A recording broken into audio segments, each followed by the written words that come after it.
Bienvenido al podcast de la vieja guardia.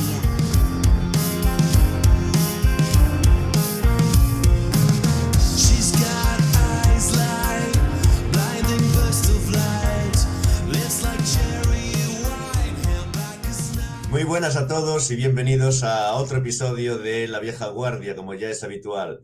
Y hoy tenemos, aparte del core, que son Manolo, Sergio y Fran, como es habitual, y el que habla, que es Manel, tenemos un invitado de excepción, que es Íñigo Quílez, que es un desarrollador ampliamente conocido, muy conocido en nuestra comunidad, y que es la primera vez que tenemos un invitado que está al otro lado del charco, pero al otro lado del charco bien.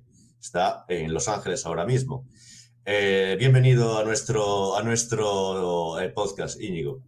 Encantado de estar aquí. Estoy en San Francisco, de hecho. Pero bueno, al lado. Perdón, sí. No, Los Ángeles, San Francisco, todo es California. California. Bueno, vamos a empezar. Hoy tenemos no solo a Íñigo, tenemos una novedad para ir dando, que es que tenemos un sorteo de un libro. Gracias a que aquí Fran lo ha mencionado, lo ha recomendado, el libro Cloud and Serverless Computing for Scientists, o más en español, Cloud and Serverless Computing for Scientists, por si acaso alguien no entiende mi pronunciación inglesa, por cortesía de sus autores Juan Añel, Diego Pérez Montes y Javier Rodeiro Iglesias. Por un segundo pensé que lo ibas a traducir. Sí, pero es que al final es complicado. Bueno, este no es muy complicado, pero ¿cómo se traduce serverless? Sin servidores. Sin servidores, pues nube y computación sin servidores para científicos. Bueno, al final suena más mundano en castellano. Para los que se acuerden, para los que no se acuerden de esto, lo mencionamos durante la entrevista a Pablo Rodríguez, que bueno, pues no sé a cuánto de qué salió, pero bueno, mencionamos el libro y lo bueno, mencionamos pues, porque había sido su profesor de máster. Efectivamente, uno de los autores había sido su profesor de máster. Por suerte tenemos a una persona con memoria fotográfica. Efectivamente, ya va llegando y nada, y eso, entonces pues muy amablemente Juan Antonio Añel se puso en contacto con nosotros y dijo que sorteáramos un libro entre nuestros oyentes y bueno, pues Manel cuenta cómo va a ser el sorteo. El sorteo, pues hemos decidido hacerlo moderno y antiguo a la vieja manera, pues la manera moderna, por decirlo así, es hacer un retweet del tweet que vamos a poner la semana cuando escuchéis este podcast. Va a haber un tweet especial para eso y tenéis que hacer retweet. Eso contaremos los retweets y bueno, y adicionalmente, en caso de que no tengáis Twitter, tengáis algo contra Twitter o que no queráis ser modernos, podéis mandarnos un correo a laviejaguardia@protonmail.com con el nombre del libro. El nombre del libro que también lo pondremos en nuestra página web, laviejaguardia.vg, en el capítulo correspondiente a este podcast. Una vez que tengamos esos datos, lo sortearemos y alguien tendrá la suerte de recibirlo, con lo cual me parece un libro más que recomendable, sobre todo ahora que está tan de moda serverless, y yo creo que es una moda que llegó para quedarse. Otro día hablaremos de serverless y porque me parece una mala palabra para un buen concepto y porque me parece, bueno, relativamente un buen concepto, pero tenemos otros temas. Ha habido polémica en nuestra comunidad precisamente estos días sobre el tema, pero bueno, sigamos para adelante rápido. Sí, hoy tenemos, como tenemos un invitado que además tiene tiempo limitado, simplemente comentar dos temas de paso, que aquí OpenSUSE gana un usuario nuevo, Fran se pasa a OpenSUSE, lo cual me parece una indicación, o sea, me parece alguien que usa sistemas continuamente y que conoce bien lo que se hace y lo que se necesita, que alguien se dedique, se cambie de distribución a OpenSUSE o que empiece a usarla, pues me parece un hito bastante interesante. En realidad la cosa, bueno, pues es volver otra vez a hace 5 años que ya utilizaba OpenSUSE como herramienta para estación de trabajo y luego lo cambié por Fedora y bueno, pues ahora gracias... El último juego me lo pegó el otro día precisamente en el podcast la entrevista que le hicimos, sí. Efectivamente, hablando y contando, como estaba contando las cosas de la integración que tenía de ButterFS y lo bien que está montado eso, y dijo, tengo que reinstalar ahora el equipo y tal, que hace 5 años que no lo reinstalo precisamente, voy a aprovechar y eso. Y ahí la verdad, te han regalado un camaleón. No, el camaleón ya me lo regalaron hace más años, pero sí, lo tengo por aquí también. Y contento con el experimento y contento con tener cifrado hasta el /boot en mi equipo. Ahí está. Es muy importante, cada vez más importante tener todo cifrado, la seguridad, la privacidad y todo eso, porque cada vez hay más hackeos, o por lo menos cada vez parece la sensación de inseguridad, a veces parece que aumenta. Otra mini noticia, ya para acabar la ronda de mini noticias de hoy, aparece la versión 13 de FreeBSD, que es la que hablamos en el podcast anterior, que soporta ARM64 y la que abandona los restos de GCC Binutils en favor de LLVM CLAN. Bueno, no sé si queréis comentar algo al respecto. Hace tiempo que ya soportaban versiones viejas de GCC y tal, y ahora ya directamente se han ido a poner el LLVM en primer nivel y dejar atrás pues otra pieza más de GNU. Y ahí ya podríamos entrar en temas polémicos y políticos y tal. Sí, pero como eso lo dejamos para otro, hablar de... Yo como usuario también de FreeBSD me siento contento con la nueva release. Bueno. Hombre, a mí me sorprendió que dejasen atrás Binútil. Es como... ¿no? Un salto de fe ahí. Sí, pero bueno, la gente de los BSDs van tirando así a su lado y dicen, bueno, pues esto... la licencia nos gusta más y esto tal y está más mal y no sé, y esas cosas. Bueno, y ahora ya por fin tenemos tiempo para hablar con Íñigo. Normalmente sí, la primera pregunta que siempre hacemos es ¿cómo te interesaste por el mundo de la informática? Aunque parece algo casi trivial, pero por lo que me cuentan aquí, tú eres teleco de carrera, digamos. Sí, teleco, pero cuando entré en telecos con 18 ya estaba ahí enchufado a los ordenadores y a la Demoscene. Empecé pues a los 14 antes de los 14 había estado haciendo a saco de electrónica. Tenía un juego de estos de electrónica de Nova, ¿os acordáis los juguetes de Nova? Que había de hacer plantas, de serigrafía, de cerámica. Había uno de electrónica y me lo pillé y hice circuitillos y me inventé algunos circuitos que estaban fuera del libro que te traía, ¿no? De circuitos para montar. Y luego a los 14 mi abuela me compró un 8088, que ya existían 386 y 486, pero a mí me regaló un 8088 de segunda mano, que es uno de esos ordenadores gigantones de pantalla verde que parecen un microondas y que no tenía gráficos, que era todo caracteres ASCII para hacer gráficos. Y empecé a programar con eso y flipé porque era en electrónica, ¿sabes? Cada vez que quería montar un circuito tenía que irme ahí a la tienda a comprar nuevas resistencias, transistores.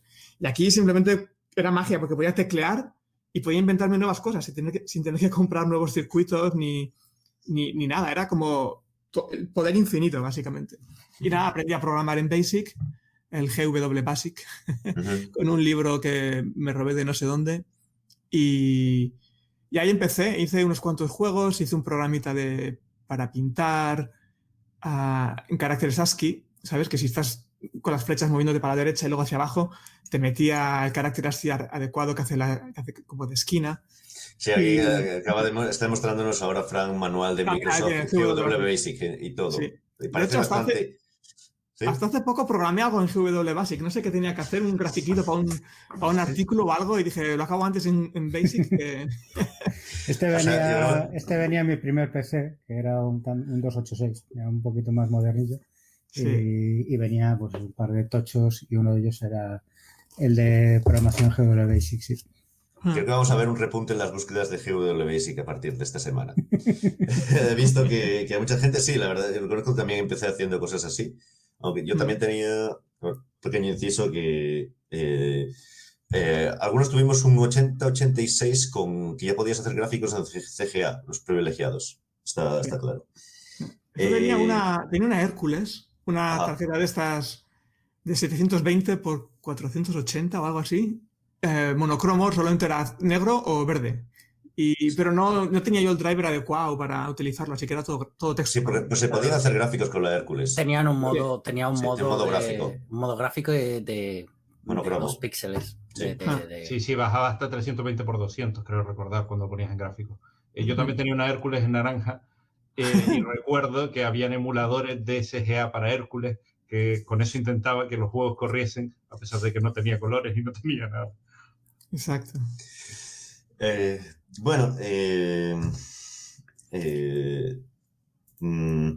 Continúas después de tus estudios y después, podrías hablarnos aquí también un poco de tu vida escener, que es un tema que a mucha gente le interesa algo, le interesa bastante en este grupo.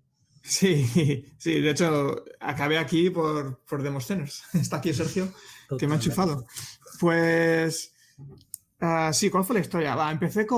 Estaba con la Hércules haciendo cosillas, pero no podía hacer gráficos, y luego conseguí un 386 que tenía 320 por 200 píxeles en modo 13H, pero era en monocromo. Y en ese cacharro empecé a programar fractales. Y fue mi primera incursión en los gráficos y en utilizar programación no para hacer un programa de contabilidad o lo que fuera. Los fractales son matemáticas bastante complejas, porque tú también tienes interés en matemáticas. Sí.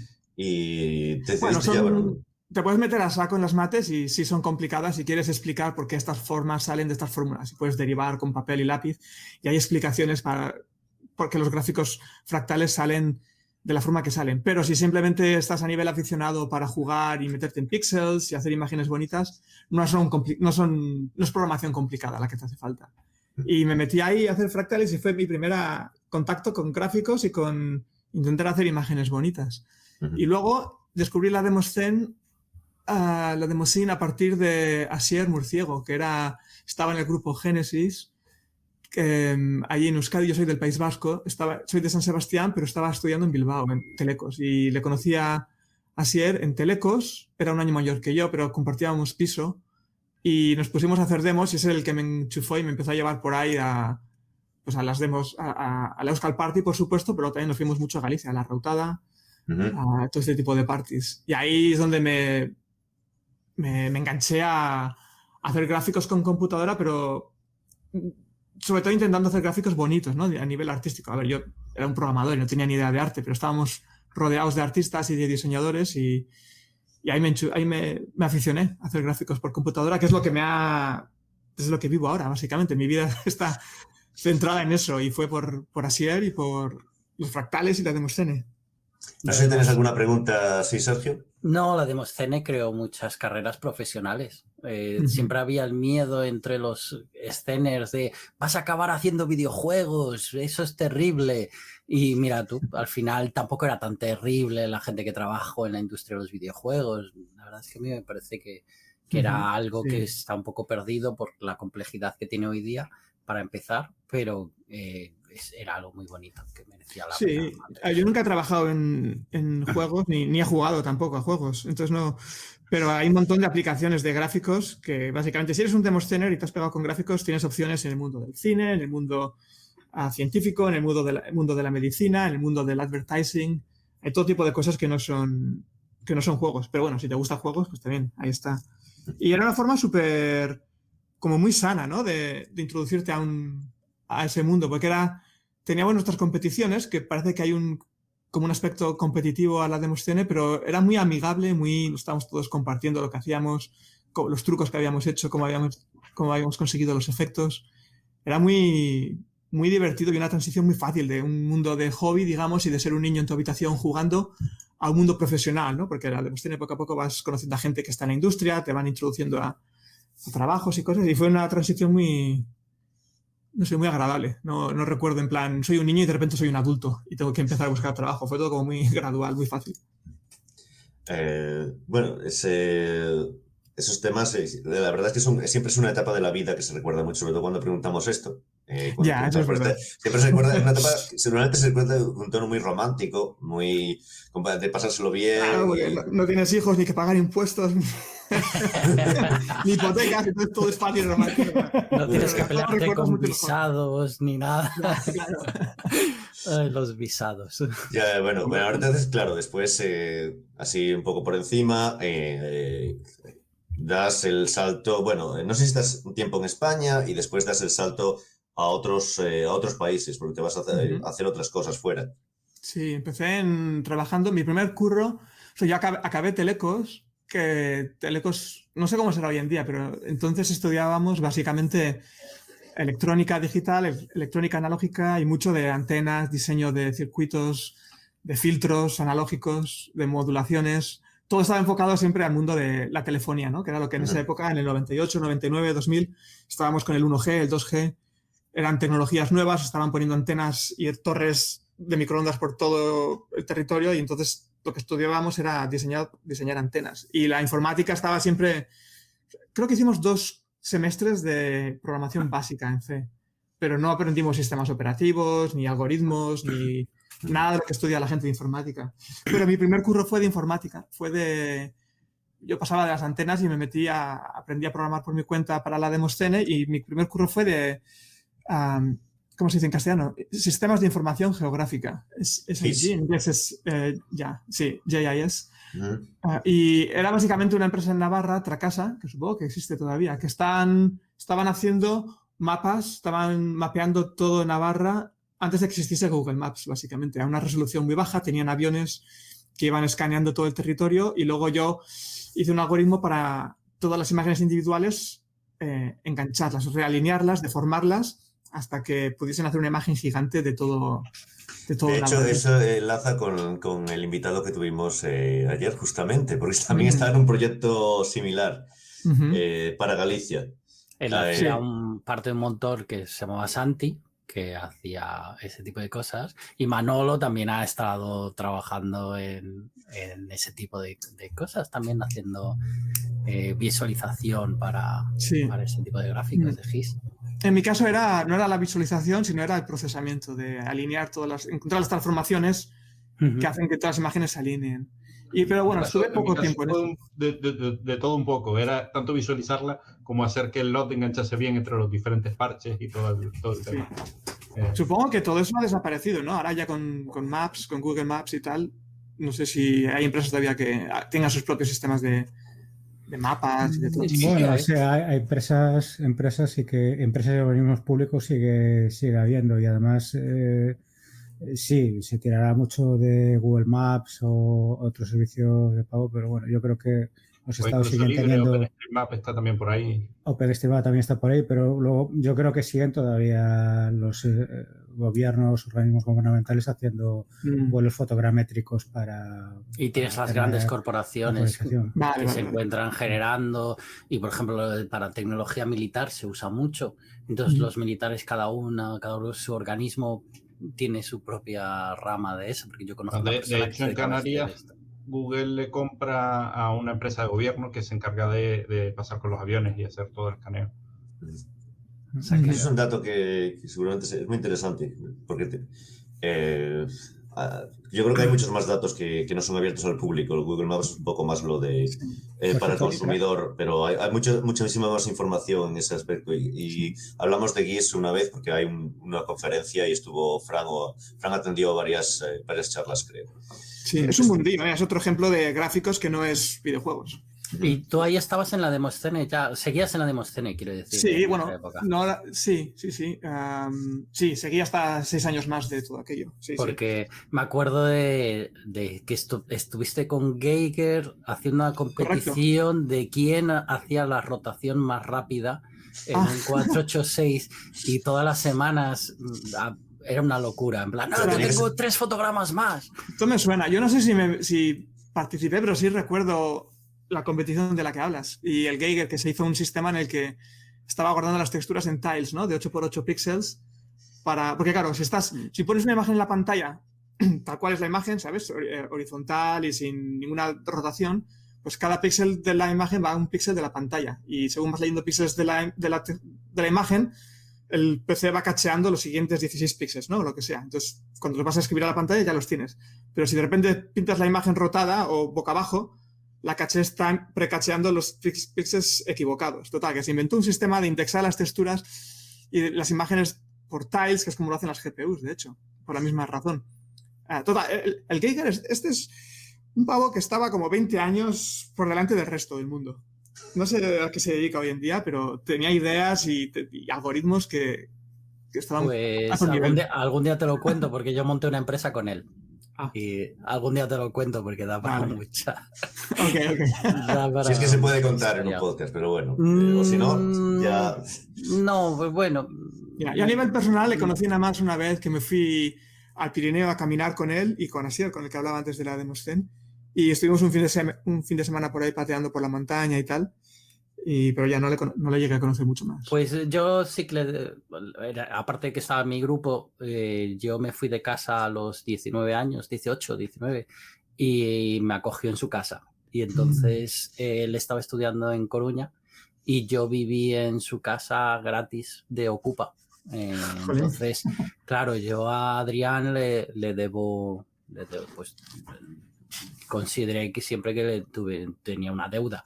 Y con él siempre, a mí me enseñó a programar Adrián. Yo soy un programador, bueno, antes de él, pues sí, programaba, pero gracias a él yo mejoré como programador. Yo siempre pensaré que nunca llegaré a los niveles de capacidad que tiene él, porque lo admiro como... Era una máquina, sí. Como una máquina. O sea, lo que pasa es que a él le resultaba que la informática era aburrida para él.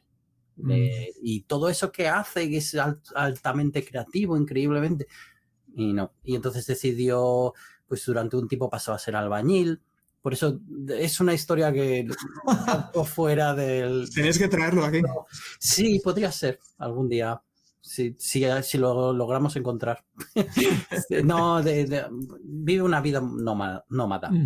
Wow. Entonces decidió que ves así un poco los escenas y encaja en algunos perfiles encaja en perfil de genio. Sí, yo siempre lo considero un genio. Un Dalí, ¿no? Sí. Yo no, yo conseguí un curro de GIS y luego me marché a... Lo siguiente que hice fue marcharme a Bruselas, a vivir allí. Estuve 6 años en Bélgica y estuve trabajando por fin en gráficos, digamos, en rendering. Y estuve haciendo rendering de datasets masivos, de bases de datos de gigantescas. Teníamos billones y billones de polígonos, tanto de datos que venían por scanners, laser scanners, o sea, point clouds, básicamente, nubes de puntos de gente que estaba escaneándose su fábrica de, yo qué sé, de fabricación de coches. Y van allí con los escáneres y escanean todo a milímetro y tienes nubes de puntos gigantescas y también modelos CAD gigantescos de billones y trillones de polígonos. Y era un problema sobre todo de movimiento de datos. Tienes que hacerlo todo jerárquico, ¿sabes? Los datos están en servidores, te cacheas parte de los datos a tu disco duro según dónde está tu frustrum dentro del mundo 3D, a dónde estás mirando. En el disco duro tampoco entra todo lo que quieres y partes las cacheas a la memoria RAM y el set más calentito, digamos, lo pones en la GPU para que se pueda renderizar rápido. Y era un problema de rendering, pero no rendering hacer cosas bonitas, rollo videojuego o pelis, sino a ver si podemos renderizar estos datasets gigantes. Y era problema eso de bandwidth, de precachear y tal. Y esto era en el 2003... 2004. Era bastante innovador por aquel entonces, porque... Sí, la empresa, éramos 7. Yo no era el fundador ni nada, yo era un empleado sin más, pero tirábamos bastante. Los clientes eran BMW, empresas muchas petroleras de Noruega también, que tenían plantas gigantescas que las habían fabricado en los 70, 80 y no tenían planos digitales y estaban digitalizando todos los planos por si se rompe una tubería, saber cuál es, tener un label para la tubería, saber cuál hay que arreglar. Y para entrenar a la gente también, que luego iba a tener que ir ahí a reparar y saber cuál era la válvula que tiene que cambiar. Teníamos bastantes clientes y molaba, pero yo estaba ahí en mi tiempo libre todavía en la Demoscene contestando a Sergio y todavía estaba en la Demoscene hasta el 2009 y este curro lo hice hasta el 2009, de hecho.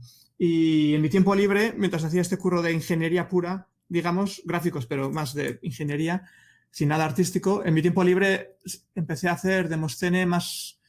empecé a innovar, digamos. Hasta entonces en la Demoscene había hecho lo que habían hecho el resto, utilizando rasterizadores por software y tal, pero copiando un poco a los grandes grupos de la Demoscene, ¿no? Intentando... Es como se empieza siempre, intentando imitar a las figuras de... Que no es nada fácil, parece fácil imitar, No. pero no es nada fácil imitar cuando hay gente que hace barbaridades a veces en 4K, a veces en menos. Sí, esa es parte también lo divertido de la Demoscene, el cómo lo habrán hecho, ese misterio de... Así lo consigo yo también hacer. Pero es como todo, ¿no? Siempre dicen, en inglés es fake it until you make it o something. Sí, es en plan... make it. Sí, que significa básicamente, haz como que eres uno de ellos hasta que de repente te des cuenta que, ahí va, soy uno de ellos. Y es lo que me pasó en el 2007 o así, más o menos, que de repente estaba en la Demoscene, pero empecé a inventar mis propias técnicas. Y ahí recuperé una técnica de los 80 que había estado bastante dormida, que era el raymarching de SDFs, de SDFs, que es una técnica de renderizado que no utiliza polígonos. Y es un poco como los metaballs de la Demoscene, que se había estado utilizando mucho, pero más generalizado y más potente, y más formalizado también a nivel matemático. Y permite generar formas y animaciones y tal sin utilizar polígonos. Con lo cual, para el mundo de la Demoscene, que tiene mucho que ver con intentar meter muchas imágenes y muchos datos en poco espacio, estas representaciones sin polígonos, no explícitas, sino implícitas a través de matemáticas, son perfectas, porque las mates no ocupan espacio en el disco duro. Una fórmula ocupa 10 caracteres, pero los datos que genera esa fórmula, ¿no? Todas las formas, todas las gráficas que puedes generar, si fuesen un bitmap o fueran polígonos, ocupa muchísimo. Y ahí es donde empecé a inventar cosillas mientras estaba en este trabajo de datos masivos. Y también, bueno, yo recuerdo por aquella época que estábamos hablando, yo me había ido a vivir a San Francisco y tú me estabas preguntando cosas sobre la vida allí. Yo ya debías estar así tanteando el terreno, ¿no? Para mudar. Sí, en el 2008 di una charla en la NVScene, que es una demo party que se organizó en Estados Unidos, patrocinada por NVIDIA, que la organizaron Gloom 303 y Garguy, que son dos demosceners europeos. Y fue allí y presenté este tema de los SDFs y mi forma de hacer los gráficos, y enseñé gráficos bonitos, artísticos. No solamente en plan, mira lo que puedes hacer desde un punto de vista técnico, sino que puse sombras bonitas, colores chulos y tal, composición interesante. Y uno de los jefecillos de Pixar fue a la party, que es un super nerdy demoscener que incluso hoy en día, siendo jefazo de Pixar, te puede decir los subcodes del Commodore 64 de memoria. Es una máquina. Total, que estaba ahí el pavo y vio los gráficos y me invitó a unirme a Pixar, y es posiblemente cuando te pregunté, oye, esto de San Francisco, ¿cómo es la vida allí? Y me vine pensando que era corto plazo, y llevo ya 10 años. Bueno, no sé si tenemos aquí, creo que hemos perdido a Sergio. No, estoy aquí. Estás aquí, vale. Solo mi cámara ha desaparecido. Pagamos por esto, pero al final es €1 al mes, así que no sé si tenemos mucho derecho a reclamar. Entonces te vas a Pixar y no sé, ¿cómo es la experiencia en Pixar? Estuviste allí 5 años. Sí. Porque Pixar, claro, es, digamos, el state of the art, o no sé si lo era por aquel entonces. Sí. Y es el sitio, es como si quieres... es como si quieres hacer coches, te vas a Alemania. Si quieres hacer películas, te vas a California, en concreto a Pixar. Si quieres hacer animación, era el sitio. Y sí, llegué allí de pardillo, sin saber...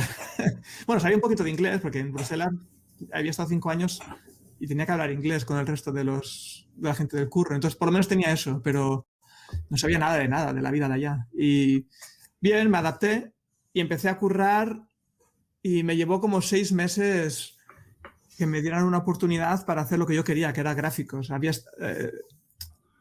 pasé 6 meses haciendo gráficos, pero rollo arreglando el sistema de luces que tenía, ¿no? Implementando un nuevo tipo de sombra, lo que fuera. Eran como la tecnología que luego otros iban a utilizar para hacer la peli.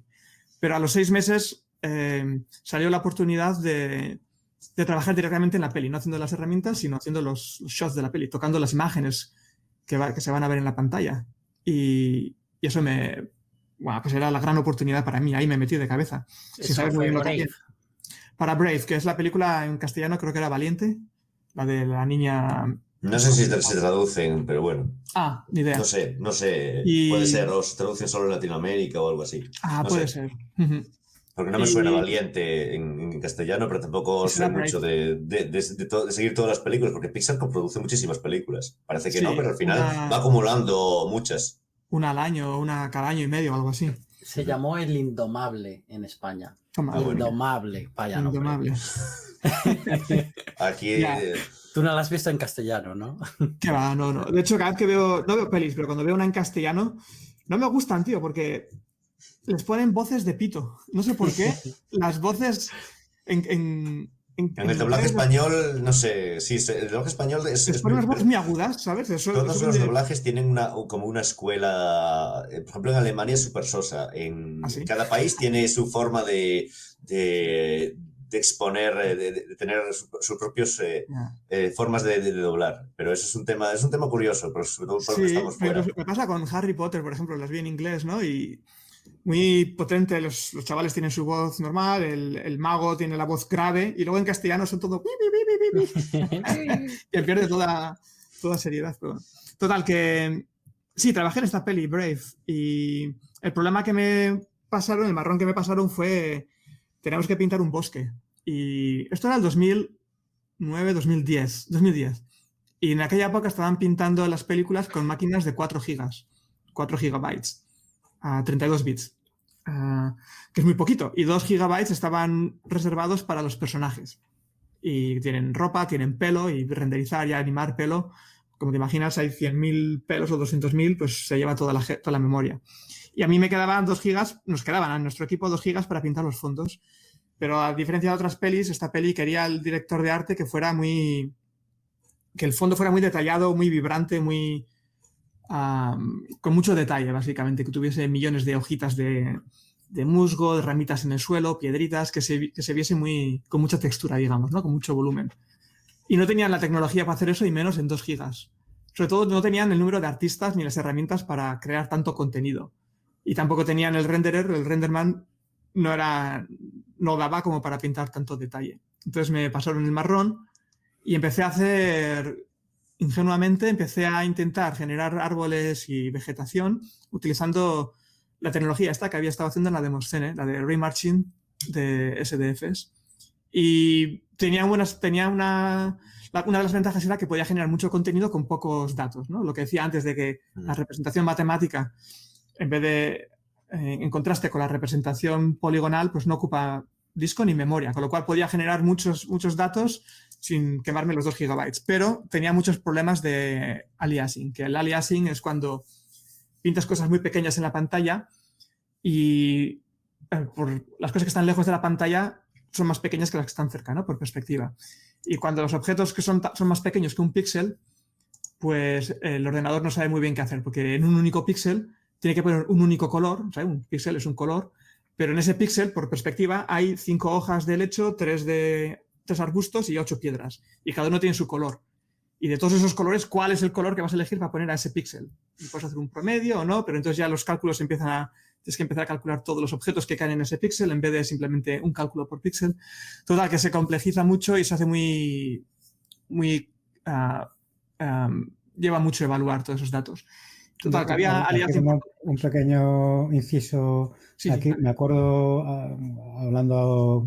recordando cosas de ayer de Alberto Jaspe y tal, el Vidalab, más o menos en aquella época, me pasaba yo por allí a ver qué andaban haciendo y tal. Andaban peleándose también con problemas parecidos, también para renderizar un bosque y tal, y verlo con el motor en el que trabajaban el Santi. Es un tema curioso, así que algo parece tan sencillo como... Sí, no es tan fácil como... Sí, pongo aquí los datos y el ordenador se encarga. Tienes tú que también manipular las cosas que estás pintando para que no sufran de ese tipo de problemas. Básicamente los artistas o el arte tiene que ajustarse un poco a la tecnología todavía, hoy en día. Y total, que después de 4 meses haciendo los SDFs y utilizando estas técnicas, me di cuenta que aquello no funcionaba y a diferencia de los videojuegos donde ves pixelacos y aliasing por todos los lados, ¿sabes? Y sobre todo las Nintendo y tal tradicionalmente siempre nos han preocupado del aliasing y tal y el juego sigue siendo divertido. En el mundo del cine no puedes ver un píxel que parpadea o no puedes ver errores pequeños, no los aceptan. Y después de 4 meses me dijeron, esto no funciona, ¿no? Y yo, hostia, que me van a poner en un avión y me mandan para Europa, tú. Y tuve que tirar todo el research que había hecho durante 4 meses por la ventana y empezar de nuevo. Y lo que hice es cambiar de SDFs a utilizar también temas matemáticos, pero digamos apoyándome más en el renderer que tenían ellos, que es el RenderMan. El RenderMan viene ya con primitivas de polígonos, evidentemente, pero también de líneas, que son polígonos de una dimensión, ¿no? Nada más. Y ese tipo de primitivas que el RenderMan puede pintar en la pantalla están muy bien, están preparadas para que no tengan aliasing. Y dije, bueno, a ver, ¿cómo puedo utilizar las matemáticas, pero también apoyarme en lo que el RenderMan hace bien? Y entonces encontré una forma de hacer sistemas procedurales. Me tuvieron que ayudar los de RenderMan y tuvieron que programar algunos cambios y abrir algunos APIs para mí. Pero conseguimos hacer una forma en la que era un mundo intermedio, en el que la representación es matemática, con lo cual ocupa poco en disco y en memoria, pero cuando se va a renderizar se convierte en polígonos. Se pintan los polígonos en la pantalla, pero luego desaparecen. Nunca existen ya más en el pipeline. Solamente existen en el último momento en el que hay que pintar los objetos en la pantalla, pero no existen a nivel de transformación, no existen a nivel de representación de la escena. Y con ese híbrido, digamos, de procedurales en el que están dirigidos por mates, pero pintados en pantalla mediante polígonos, funcionó bastante bien. Y al cabo de 2 meses más o 3 ya tenía varios ejemplos que funcionaban muy bien y se los enseñé al director de arte, porque a mí lo que me moló de Pixar es que mi jefe no era un ingeniero, ni era no era alguien de tools, de herramientas, era el director de arte, el production designer, el director de producción, que es el que decidía el look de la película. Entonces yo iba allí y le enseñaba en una sala llena de artistas y el pavo se quedó así mirando al árbol y dijo, "This is fucking amazing." Y que básicamente esto es de puta madre. Y dije, ya está, ya no me echan, ya me quedo. Y luego, bueno, tuve que pelearme todavía mucho más, porque una cosa es hacer 2 árboles que quedan bonitos y pintan bien sin utilizar memoria, y otra cosa es hacer un bosque entero. Pero ya a partir de ahí ya me relajé y fue todo una mezcla entre matemáticas, porque por cada tipo de imagen que ellos querían, ¿sabes? Queremos arbustos suaves para la escena relajada y queremos árboles más puntiagudos para la escena de peligro y queremos también musgo que cuelgue de esta manera y queremos flores rosas para allá. Por cada nuevo tipo de vegetación que querían y tal, yo tenía que inventarme nuevas mates, nuevas fórmulas para ir esculpiendo esas formas, ¿no? ¿Sabes? Si es un árbol puntiagudo, pues empiezo con un cono en vez de con una esfera. Pero una vez que ahí está el cono, tengo que empezar a deformarlo con senos y cosenos para que la silueta no sea una línea recta, sino que sea una línea ondulada, como un árbol real y tal y tal. Y luego estaba la parte de esas de mates, de diseño por mates, estaba la parte de programación, de abrir nuevos APIs al RenderMan y ajustarme la caché. Tuvieron que arreglar varias de las cachés que tenían, tuvieron que arreglar el sistema de subdivisión y trabajar con ellos. Y luego estaba la parte artística de ir en la película, toma, por todos los shots de la película, aplicando las mates. Y de hecho muchas de las escenas fui yo el que no solamente creó los musgos y tal, sino que los puse yo en la escena.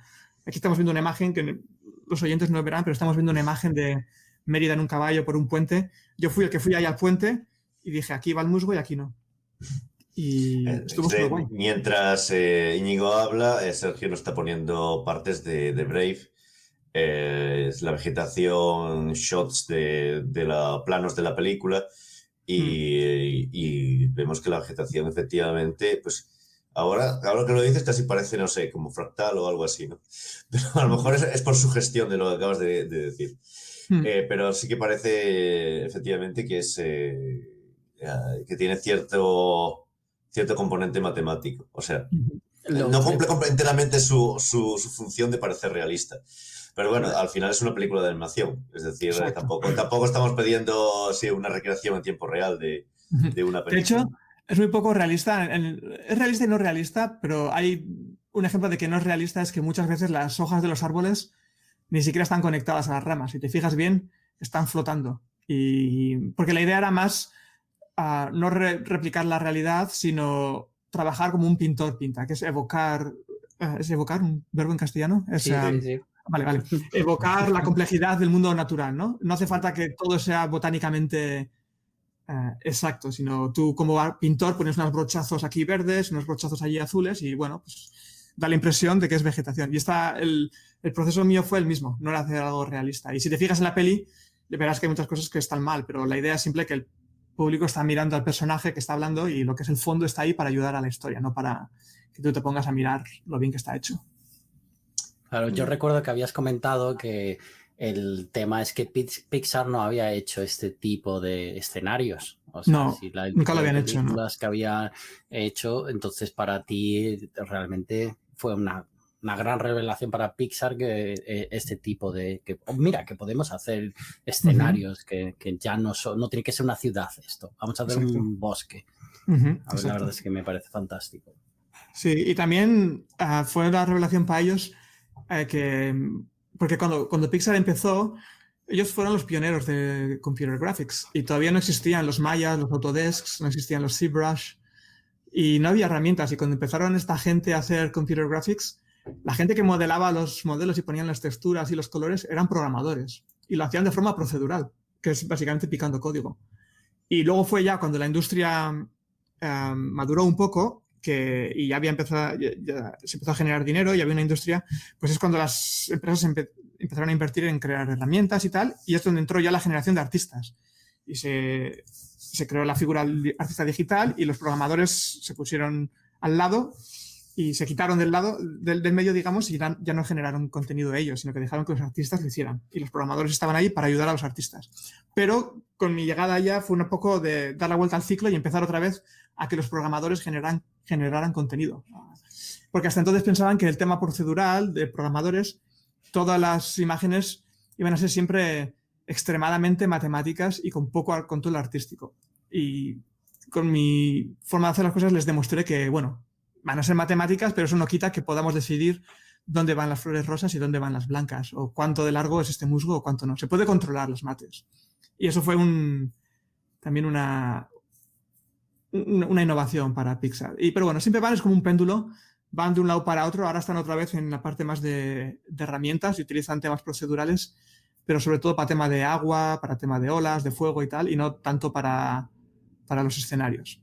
Estamos viendo ahora agua, efectivamente, y la verdad es que el agua sí que parece, por lo menos es hipnotizante, como dicen el agua en las pelis se suele hacer de forma físicamente correcta.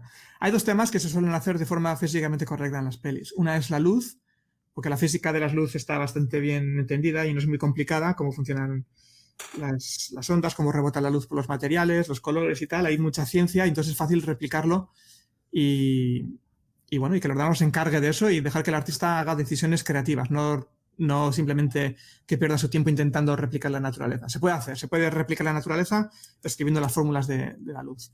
Y el otro tema en el que los ordenadores pueden replicar la naturaleza de forma fácil es la simulación de fluidos y de ropa, porque hay físicas que se entienden muy bien, que no son muy complicadas, o al menos hoy en día el ordenador se las puede comer fácil, no le lleva mucho tiempo calcularlo, y entonces suele dejar que el ordenador haga aguas. Entonces todo lo que sean la cascada de agua que estábamos viendo, o los ríos o las olas, pues siempre quedan de maravilla, porque quedan como si fueran de verdad. Y luego, ahora ya reciclan tu motor y están en producción. Por ejemplo, estábamos viendo ahora The Good Dinosaur. Esas montañas que estamos viendo son mías, las hice yo, y los árboles del fondo también, todo eso verde de ahí al fondo. Vamos, que te dedicaste profesionalmente a hacer demos. Dijiste, voy a hacer demos. Me pagaban por hacer demos de 64K, porque yo creo que todo mi plugin que hice entraba como en 8 kilobytes y me pagaron 5 años para hacer demos, básicamente. El sueño de todo escenario. Pero aprendiendo de artistas que eran increíbles, ¿sabes? Ellos me decían, no, es que estas figuras, estos árboles, si los pones aquí, la tangente pega con la tangente de la montaña de fondo y se confunden, tienes que cambiar esto. Yo iba aprendiendo a saco de cosas de estos artistas. ¿Y cómo era el trabajo del día a día con los artistas? ¿Cómo estabais sentados en la misma sala y estabais trabajando juntos? ¿O sí, bueno, teníamos oficinas, no era rollo oficina abierta, sino que no teníais oficinilla a oscuras con sus luces, sus muñecos, todo súper customizado. Yo tenía mi oficina oscurita y trabajaba ahí, pero luego, pues 2 veces al día o así, teníamos algún tipo de meeting y muchas eran en la sala de cine. Tú ibas allí a la sala de cine y decía, el asistente decía, mira, hoy vamos a enseñar el trabajo de fulanito, menganito y el de Íñigo. Y cuando me tocaba a mí, decía, pues mira, señor director, hoy he programado unas cosas y he mejorado estos árboles, ¿qué te parece? Y me decía, no, porque sí o porque no. Y me iba dando notas y la gente de luz también me iba dando notas y tal. Y en esa sala estábamos los artistas. Y luego me volvía y pues me seguía arreglando las cosas para enseñárselas al día siguiente. Era difícil hacer esos cambios porque, claro, a ti te dicen... No, porque era mucho de... Ostras, que esta hierba es muy densa. Pues bueno, pues multiplico aquí por 1,5. O que esto es muy puntiagudo. Bueno, pues le meto una raíz cuadrada para que se redondee un poquito la punta. O que aquí necesitamos que sea más salvaje. Y bueno, depende, claro. Cuando está en la parte de tunear cosas ya para la parte final, sí es más fácil, porque es lo que te digo. Vas cambiando el código poco a poco hasta que das con el look que quieres. Pero en la parte inicial de queremos un bosque, ahí sí era más chungo, porque tengo que inventarme tecnología, mates y tal. Y lo que más me costaba, de hecho, era pegarme no con los artistas, sino con la parte técnica de Pixar, porque yo estaba ahí metiendo código y, como te imaginas, allí no puedes meter código sin más. Tienes que hay todo un sistema de branches, bueno, yo no sé de software mucho a ese nivel, pero hay todo un sistema de branching, de approvals, la gente tiene que aprobar tu cambio y tal. Y yo, pero a ver, que he multiplicado por 1,5. ¿Realmente queréis hacerme un review de esto? Dejádmelo meter. Y además tenía que enseñárselo al día siguiente, pero el pipeline de software está pensado para que pues, tú metes un cambio y lo ves a la semana siguiente, no a las 2 horas cuando tienes un review. Total, que tuve que pedir permisos especiales y me hicieron un botón rojo de Íñigo para poder, cuando meto cambios, no vaya por reviews ni nada. Y un par de veces, algunos cambios eran más grandes que simplemente multiplicar algo por 1,5, sino que eran realmente cambios de arquitectura o tengo que meter un sistema de memoria compartida para que los diferentes tipos de vegetación puedan compartir datos sin que la memoria explote y tal o lo que fuera. Y metí cambios más arquitecturales varias veces, pero 2 veces jodí lo rompí todo básicamente. Y todos los artistas de la película, que podían ser 400, al día siguiente no tenían renders para enseñar a sus directores o lo que fuera. Y se me cayó. Sí, me metí en problemas un par de veces. Pero aún así conseguí mantener el botón rojo de meto código sin tener reviews ni nada. Wow, eso sí me parece, bueno, esas confesiones de un Stener ahora, estamos en este tema. Pero yo tengo una pregunta que nunca pensé que podría hacer esta pregunta, pero ahora que estás, te voy a preguntar. Dale. Tú dices que hay un proceso de reviews y todo eso, pero Pixar también utiliza a veces tecnologías que son un poco experimentales y tecnologías que no son de todo conocidas. Y hubo, por ejemplo, un lenguaje que se llamaba IO, que se llama, aún existe, pero cayó en desuso, que era un lenguaje orientado a prototipos y que se usó para el pipeline, creo, para manejar, se usó para esas cosas, para temas internos de la producción en Pixar. No sé si cayó en desuso, no se usa o sí, yo estoy fascinado por ese tipo de tecnologías arcanas. Este no lo conozco en concreto, el IO, pero hay .mdls que era una forma de describir objetos 3D procedural que era como texto, como una especie de JSON, pero en los 90, que tampoco se utiliza ya más. También está el formato de imágenes.pxr, PXR, que Photoshop 7 aún no sabría, que era de Pixar.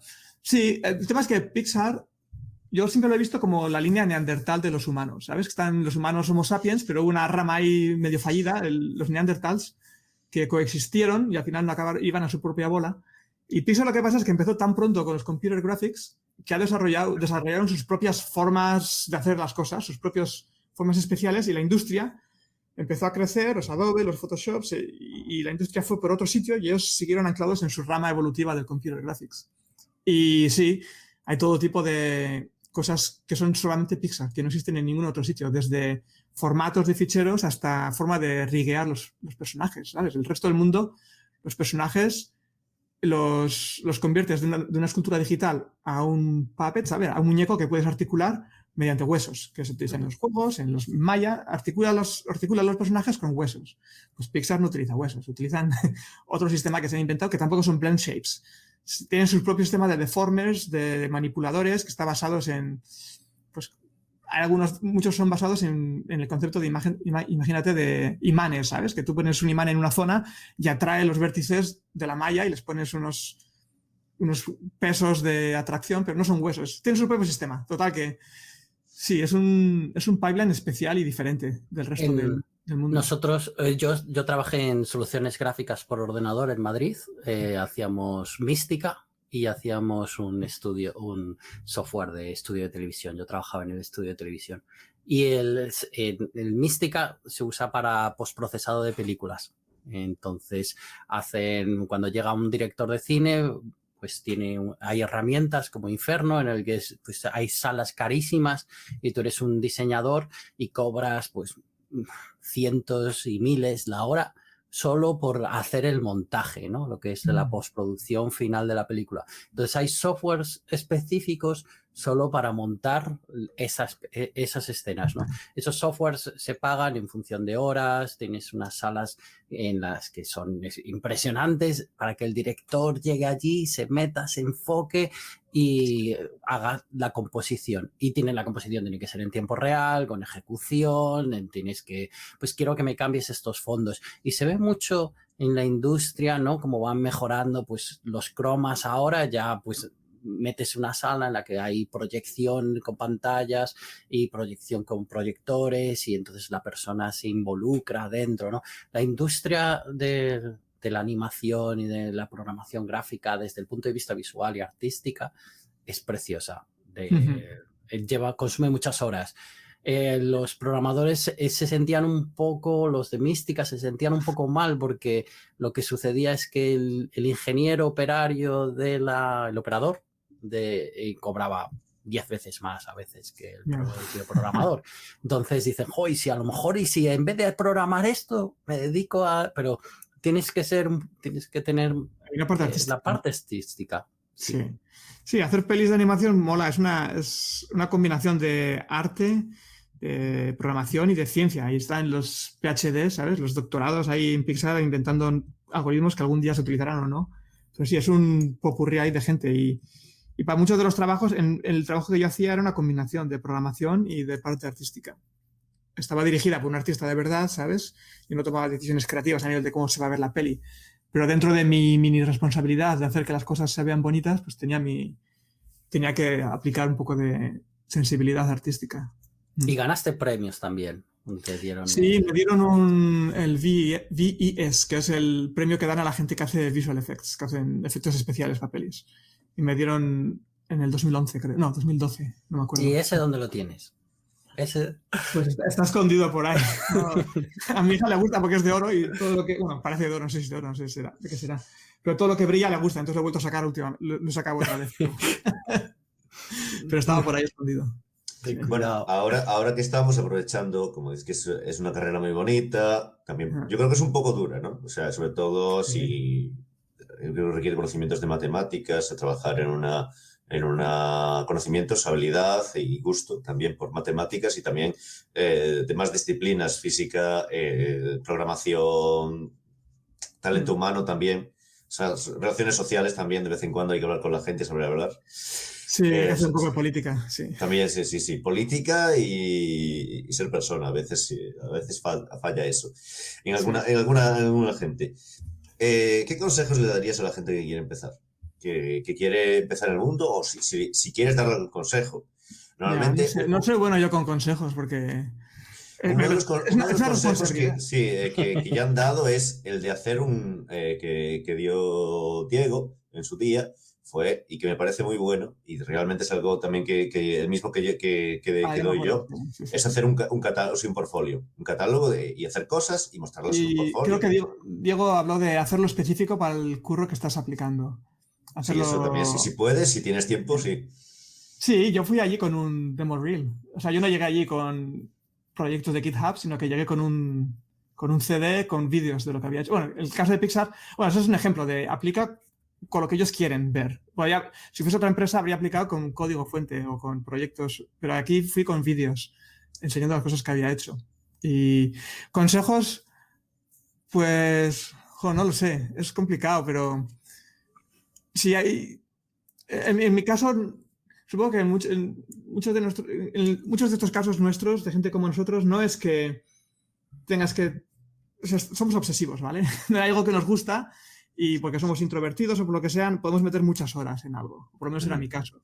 Y ese es todo el secreto, meter horas y horas, no hay... Decías antes que hay que tener muchas cualidades de que si las mates y tal, pero cualquier trabajo que vayas a hacer a cierto nivel, da igual si es peluquería, si es hacer pelis, si es cualquier cosa que sea, vas a tener que meter muchas horas para... No sé si Manolo quería decir algo, que está muy callado en este capítulo. Sí, yo estoy flipando. Para mí, Íñigo es como, no sé, estar hablando con un premio Nobel o algo así. De hecho, viniste a Gran Canaria, a la universidad, hace un mogollón de años. Sí. Nos vimos allí, hablamos, no sé, 10 minutos, no hablaríamos mucho más. Pero vamos, yo creo que era el único en la sala que estaba entendiendo algo. El resto creo que no estaba entendiendo nada y yo salí flipando de esa charla. Sí. Aún así, me voy a por donde iba, ¿vale? Ya que Manel ha abierto la veda, hay dos cosas que me encantaría que contase. Y es, si alguien quiere empezar con el mundo de las mates orientados a gráficos, o si alguien quiere empezar con el mundo de la escena, ¿por dónde empieza? Porque sí tienes Shader Toy por ahí, pero es difícil, ¿eh? Sí, a ver, todo es difícil. Bueno, lo de Shader Toy, para los que... la audiencia que no conozcan, es una página web que abrí con mi colega Paul Jeremías, que ahora trabaja en Pixarel, y que es una página en la que la gente que hace gráficos con matemáticas de forma procedural puede publicar sus creaciones. Y no solamente publican el resultado final, sino que también publican el código fuente. Y los ves uno al lado del otro. Ves la imagen y ves el código fuente que implementa las mates que generan la imagen. Entonces es una forma, y luego hay foros para discutir y tal. Es una forma guay de conocer gente que hace gráficos como tú, de aprender y de enseñar lo que haces. Y es complicado. Bueno, ahora estamos viendo unas imágenes en la pantalla, de hecho, que son shader toys bastante avanzados, ¿vale? Hay paisajes, hay humanos, pero el 98% de los shaders en shader toys son cosas sencillas. Son una esfera, son un triángulo, son unas onditas de unas olas muy abstractas. Y esos son los shaders de los que puedes aprender fácil y empezar a meterte. Y es complicado y es fácil, ¿vale? El tema de la complejidad, yo no sé cómo definirla muchas veces, porque mucha gente, por ejemplo, en el tema web, que yo no tengo ni idea, cuando monté Shader Toy, de hecho, que está... Hablamos tú y yo porque me preguntabas cosas sobre... ¿Y esto de verdad lo hacéis así? Y claro, sí, es que, claro, sí, la web es así. Ya consejos, la gente decía, no, tienes que poner estos paquetes, estos NPMs y luego estos CMS y luego tienes que poner estas tecnologías. Y yo, pero bueno, me acabas de lanzar aquí 80.000 términos y voy a tardar 2 años en empezar a montar algo. Es más fácil para mí abrir el Notepad y empezar a tirar JavaScript y mirar tutoriales y abrir unos PHPs y ya está. Y sé que es más complicado al final hacer cosas así a pelo, pero es más fácil empezar. Entonces con Shader Toy creo que pasa lo mismo, que si vas a hacer un juego, pues todo el mundo te va a decir métete en Unity. O si vas a hacer unos gráficos procedurales, pero igual te lleva 6 meses aprender Unity. Pero Shader Toy tiene 5 botones. Y si estás dispuesto a aprender el lenguaje, que es GLSL, que lo vas a tener que aprender en cualquier caso, si te vas a meter en el mundo de los gráficos. Y es un lenguaje muy sencillo, es como un C sencillo que tiene 20 instrucciones, ¿sabes? Entonces, tiene muchas sencillez en el sentido de que no hay muchas piezas que se estén moviendo, no hay muchas capas, no hay muchas tecnologías, no hay muchos... Es una página con 5 botones y un lenguaje sencillo. Entonces, es sencillo, pero es verdad que hay que hacer las mates y cuando haces un redondo no es el botón de pinta redondo, sino que tienes que meter la ecuación del redondo. Entonces, es complejo en ese sentido, pero sencillo en el otro. Entonces, depende de la persona, pues a mí me va el tipo de sencillez, que es sencillez de infraestructura y puede ser complejo en el concepto, pero eso no me importa. Tú escribiste tutoriales en tu página web que recuerdo, sí. Por ejemplo, tienes la parte de Raymarching con primitives, las primitivas en las que haces, pues, objetos platónicos. Y... página web también, exacto. Es de nivel intermedio la página web. Si estás empezando con Computer Graphics, mi página igual te queda un poco grande. Y si eres experto, te queda un poco pequeña. Pero es para la gente intermedia que quiere pasar al siguiente nivel. Y es ikilethless.org. Y ahí tengo tutoriales de los SDFs, pero también de polígonos, de texturizar, de hacer luz, de sombras. Sí, pondremos unos links en la web nuestra para poder la gente pueda llegar. Yo creo que el consejo general es, si vas a meterte en algo, métete y no tengas miedo de... Un consejo que yo daría es, que igual va en contra de todo lo que la gente siempre aconseja, e incluso vosotros tal vez, es de... La gente siempre intenta evitar reinventar la rueda, ¿sabes? Utiliza esta librería para no tener que rehacerlo, otros ya lo han pensado por ti, no te preocupes. O utiliza esto. Yo soy al revés, yo en plan de, yo me lo casco todo a pelo. Y en el mejor de los casos hago algo mejor de lo que existe. Muchas veces no. O al menos mejor para mi use case, para mi caso concreto. Y en el peor de los casos he aprendido mucho rehaciéndolo. Y yo reinventar la rueda, salvo que sea reinventarte algo muy, muy, muy complejo, pero cosas sencillas que te llevan 2 días aprender con una librería o 5 haciéndolo tú, pues pégale 5, que vas a aprender mucho. Yo creo que viene parte de lo que era la Scener, ¿no? De vamos a hacer la ingeniería inversa, esto que sale ahí, vamos a intentar hacer algo similar, pero un poquito mejor, vamos a mejorar. Y era una forma de aprendizaje en el que al final dices, venga, vamos a reescribir la rueda. Me pasa mucho desde el punto de vista comercial, en el que a mí me vienen empresas a ofrecerme servicios y me ofrecen un producto. Y yo veo el producto y digo, ¿te voy a pagar 10.000 euros al año o me voy a dedicar yo 3 tardes a hacer un producto que te hago la competencia y luego lo vendo? Y hay que hacer un balance, porque claro, si lo hacen ellos no te encargas tú del support, ¿sabes? Si hay un bug lo arreglan ellos. Pero si lo tienes tú, lo arreglas tú el bug en cuanto puedas. No tienes que esperar a que ellos sacan los errores te pertenecen a ti en vez de a ellos. Y desde el punto de vista de producto, es tu propiedad intelectual a partir de ese momento. Exacto, generas valor, sí. Entonces, es un balance. Hay que pensar cuál es la mejor opción. Pero mucha gente tiende directamente a utilizar lo que han hecho otros. Y es como, claro, bueno, vamos también a hay otra alternativa, porque, claro, pedir consejos es complicado, porque depende mucho de la situación de cada uno y la situación en cada momento. Sí. Hay una alternativa que es hacer un fork, o hacer un fork y hacer una pull merge request, o directamente hacer un fork y continuar trabajando en ese fork. Sí. O sea, existen muchísimos, pero sí que tal vez yo me quedo con que si realmente quieres, pues a lo mejor no tienes que tener ese miedo a echarte al monte y empezar de cero. Si realmente, o sea, es una idea tan descabellada a estas alturas. Si el consejo es para que alguien que empieza, si estás en una empresa, pues sí, tienes que mirar riesgos y evaluar y decir, mira, tiro con esta librería que ya existe, o hago el fork, como dices tú. Pero si estás aprendiendo, y eres un chaval y dices, mi consejo es, hazlo tú y aprende un poco cómo funcionan las cosas. Porque si no te conviertes en alguien que se convierte en un programador de superglue, ¿no? Que pone cosas juntas, pero no sabe llegar a los detalles de nada. Y en el mundo real tienes que saber meterte en los detalles. Bueno, aparte de tu web, en la que pones tutoriales, también tienes el canal en YouTube en el que vas publicando vídeos contando cómo se hacen cosas, que igual es un nivel un poco más asequible, arrancando con Shader y demás. Sí, este es mi último proyecto y estoy bastante emocionado con esto. O sea, que ahora eres un influencer. Te estás haciendo un influencer.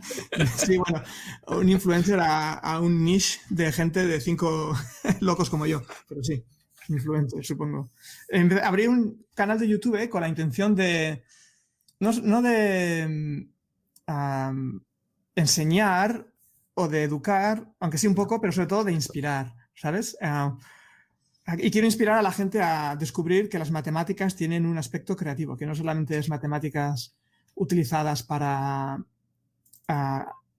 contabilidad o para ingeniería, sino que puedes utilizarlas pues para pintar un bosque en una peli o para lo que sea.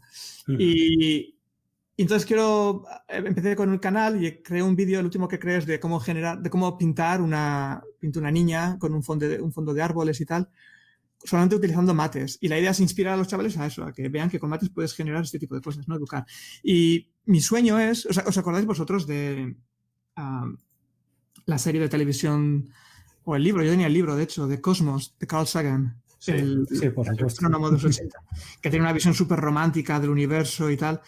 Y yo siempre le pongo a él como ejemplo, porque él no intentaba enseñarte lo que es una supernova o una estrella azul o una estrella de neutrones. Tú salías de aquel documental flipando con el universo, no realmente habiendo aprendido cosas. A mí lo primero se me olvidaron todo. Entonces esto es lo mismo. Quiero hacer un canal de YouTube. Algún día igual un documental molaría si me hago bueno en hacer contenido para YouTube y tal. Pero de momento en formato pequeño con vídeos, pero hacer algo que la gente salga de ahí diciendo, ¡guau, qué guay! No he aprendido nada, todavía no sé lo que es un coseno, pero me da igual. Sé que con coseno la gente puede hacer pues, una niña con el bosque. Y ese es mi objetivo ahora mismo.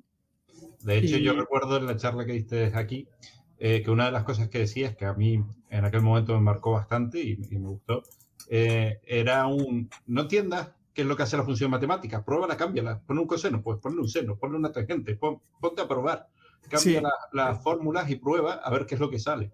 Sí, esto es un tema que yo creo que la educación está patas arriba. Patas arriba es que empieza la casa por el techo, ¿sabes? Que te dicen octavo de EGB. Bueno, es lo que yo no sé hoy en día si existe EGB, pero día número 1, hoy trigonometría. Abrir el libro en la página 5 y esto es el coseno y esto es el seno. Y dices, ¿qué es esto, tío? No, Sería mucho mejor. No sé si se enseña ahora trigonometría porque la quería quitar porque era demasiado práctica o algo así, o demasiado... Porque a mí, por ejemplo, me enseñaron a calcular alturas usando trigonometría. O sea, tenía un cierto uso práctico bastante obvio para muchas cosas. Bueno, es el punto, es el point, ¿no? El objetivo de ir al cole, es eso. Sí. Y ahora creo que lo quieren quitar porque... a lo mejor estoy hablando de más ahora, porque no sé si eso... Hace falta borregos en el mundo. Querrán meter algo más abstracto, por ejemplo, las matrices... No entremos en política. No entremos en política, pero por ejemplo las matrices, sin ir más lejos, algo que estudiamos también en nuestra época, realmente muy poca gente las va a usar. Si se estudian en lo que antes era el CO o segundo de bachillerato. ¿No? Entonces, ¿cuál es el plan exactamente? ¿Coger gente de fuera para...? No, se estudia, pero realmente carreras que las usen en matrices, yo, quitando las ingenierías, vale, ingenierías y todo eso, pero aparte de eso, o sea, una persona de letras, mi opinión matemáticas, es que el objetivo de la educación no es formación profesional, es la expansión de tu intelecto, ¿sabes? Yo estudié arte y no utilizo... Bueno, en mi caso sí utilizo arte, vale. Pero en general un ingeniero no utiliza el arte, pero te abre la cabeza nuevos conceptos, una cultura general. Si solamente estudias una única rama del conocimiento humano y vas a trabajar ahí, estás súper limitado en las sesiones de brainstorm, en las partes que hay que ser creativo del trabajo. Si tu trabajo es mecánico, vale, pero si tu trabajo es creativo, tienes que crear soluciones, inventar nuevas cosas. Cuanta más anchura de cerebro tienes, ¿sabes? Cuantos más conceptos hayas aprendido, más cosas hayas visto, mejor.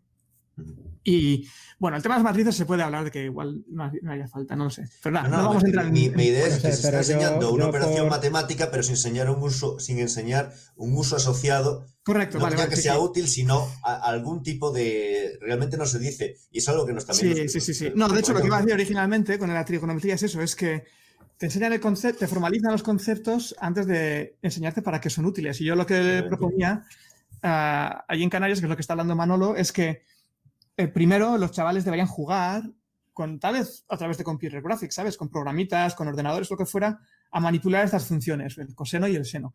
Y luego, 2 años después, cuando los chavales ya han desarrollado una intuición de lo que es la frecuencia del coseno, la amplitud, aunque no sepan los nombres técnicos de estos conceptos, ya tienen una intuición hecha, ¿sabes? Oye, si hago este número más grande, las ondas se comprimen y si hago este número más pequeño, bajan de altura. Y luego ya les introduce los conceptos matemáticos y las formalizaciones. Pues mira, esto se llama coseno y esto es la frecuencia. Y si pones esto, como ya os lo sabíais del año pasado porque lo jugaste sin tal experiencia, pues efectivamente este es el teorema que describe lo que ya hicisteis y ya lo sabíais. Los chavales dirán, claro, sería mucho más fácil que si les lanzas directamente la formalización sin intuición. Bueno, pero los profesores tampoco muchas veces no tienen esos conceptos. Ellos aprendieron las matemáticas en la universidad como unas ecuaciones que hay que saber. Otro tema para hablar también. Yo siempre estoy no muy de acuerdo en que un chaval que ha salido de la uni se convierta en profesor de esa uni. Es como ve al mundo real antes de dar clases. Pero bueno, esto también es otro tema político para hablar. Pasemos al siguiente periodo porque me parece también fascinante, ¿no? Porque al final dejaste Pixar y fuiste a Facebook o a Oculus. Oculus, sí. Sí, Oculus que ya entonces pertenecía... Ya pertenecía a... Sí. Creo que sí, pertenecía a Facebook ya. Acababa de ser comprado por 2 billones, creo. Y sí, me metí por el tema de que en Pixar mi futuro era generar bosques, básicamente. O bueno, la siguiente película habrían sido edificios, tal vez. Pero era repetición un poco del mismo proceso, ¿sabes? Una película nueva, con un nuevo challenge, una nueva un nuevo reto, pues a sacar las mates y utilizarlas y luego pues la siguiente peli. Y ya estaba un poco, no quería hacer lo mismo durante 20 años más. Y dije, bueno, voy a volver al tema de tiempo real, rendering en tiempo real, pero me busqué este curro que era un híbrido, porque era tiempo real como en la Demoscene y el curro anterior que había hecho en Bruselas, pero con un enfoque cinematográfico. El objetivo era demostrar si se podían hacer pelis en un entorno de realidad virtual. Yo el tema de juegos nunca he jugado a juegos, nunca he estado interesado en el mundo de los videojuegos, pero Oculus abrió esta división de cine con el objetivo eso, de ver si el lenguaje cinematográfico se podía traducir a un entorno de realidad virtual en el que no ves las imágenes enfrente tuyo y ya conceptos de encuadre o de composición están un poco menos bien definidos y puedes generar el contenido de forma inmersiva y contar una historia, básicamente. Entonces hicimos Henry, que es la peli de un erizo, un corto de animación, 5 minutitos. Y aquí mi curro aquí fue ser el look development lead, que básicamente me encargaba yo de que la peli se viese bien. Estaban los conceptos, ¿no? Los dibujos que habían hecho los artistas de cómo querían que se viera la peli. Por el otro lado estaban las restricciones técnicas de tener que pintar esto en una GeForce 980 en 11 milisegundos, que es el tiempo que tienes cuando estás renderizando a 90 frames per second, a 90 frames por segundo, tienes 11 milisegundos para pintar el frame, pero tienes que pintar dos, uno para el ojo izquierdo, otro para el ojo derecho. Con lo cual ni siquiera es tiempo real entendido como en un videojuego, sino que es como 5 veces más complicado que tiempo real en un videojuego. Y con esas restricciones técnicas y el arte que queríamos hacer, pues mi objetivo era encontrar los algoritmos y las técnicas y llevar a los artistas técnicos a que utilizaran esas técnicas para poder que la peli funcionase. Y la segunda peli que hicimos fue Dear Angelica, se llama, Querida Angélica en castellano, supongo. Y es una peli en la que en vez de intentar replicar un look tradicional de películas de animación, como las de Pixar, que es lo que hicimos con la peli de Henry, intentamos hacer algo diferente que fuera más ilustración, más artístico, más pintado a mano, digamos. Entonces, como no había herramientas, como hablaba antes, ¿sabes? Que en Pixar en los 80 no había industria de animación, no había herramientas y lo hacían todo a manubrio. Con el VR estamos ahí. Estamos en una época de la industria en la que no hay herramientas todavía. Y es gente como nosotros que tienen oportunidades ahora de hacer contenido programando hasta que lleguen las herramientas y los artistas se encarguen de generar contenido. Pero por ahora lo generamos nosotros. Y es lo que hice para Henry. Pero para Dear Angelica construí una herramienta, de hecho, de pintar que se llama Quill. Y que significa pluma. Es una pluma estilográfica, digamos, en inglés. Uh-huh. Y la idea era que es un programa para pintar que es muy delicado y respeta todas las intenciones del artista, ¿sabes? Yo siempre he pensado que los artistas tradicionales, cuando llegó el 3D, como que les robamos algo, ¿sabes? La capacidad de pintar con su propia mano, con un pincel, de sentir el peso de la brocha, el papel o el lienzo o la escultura. Todo este tipo esta forma de crear se la quitamos y la reemplazamos no solamente con ratones y con sliders, sino con conceptos muy no naturales, ¿sabes? En plan, tienes que meter numeritos para cambiar la luz y tienes que meter un numerito aquí que cambia la sombra y un follow y cosas. Conceptos muy indirectos y entonces los artistas les robamos les quitamos la forma directa de crear arte con sus propias manos. Y con Quill intenté devolverles un poco a los artistas, utilizar la tecnología no para hacer cada vez píxeles más bonitos y mejores sombras y más pelos en los monos, y que es lo que el CG ha estado haciendo en los últimos 20 años, sino utilizar la tecnología, simplificar los gráficos y reclamar toda esa tecnología y utilizarla no para hacer imágenes más bonitas, sino para hacer el proceso del artista más natural. Y Quill era precisamente ese intento y funcionó muy bien, hicimos la peli y después de eso los artistas que lo habían probado estaban tan flipados con Quill y esa forma de generar que decidí poner el producto ahí fuera y se convirtió en un producto en sí. Y cuando me pasé a Facebook fue para dirigir un equipo de gente para que Quill siguiese para adelante y le añadimos muchas opciones de animación y tal. Y ahora yo me salí, pero ahora el producto está intentando entrar en estudios de animación, de hecho. A ver si, con suerte, mi sueño es que en el 2030 veamos a un Disney hacer una película de animación en VR. Espero que para entonces ya las gafas de VR sean más o menos comunes. Espero que Apple saque algo y digamos que haga revolucione la industria un poquito y que dentro de 10 años o lo que sea, estudios de animación grandes hagan la primera película en VR. Un poco el Snow White, la Blancanieves. Blancanieves fue el primer largometraje. ¿Sabes? Había estado Disney ahí durante 20 años haciendo cortos de animación, puliendo la tecnología, inventando poner fondos pintados en cristales transparentes para luego poder filmarlo. Todo tipo de desarrollos técnicos lo hicieron y en el 1913, creo que es, o de 23, no me acuerdo, sacaron Blancanieves como diciendo, ya está, esta es una película de animación, esto es la animación.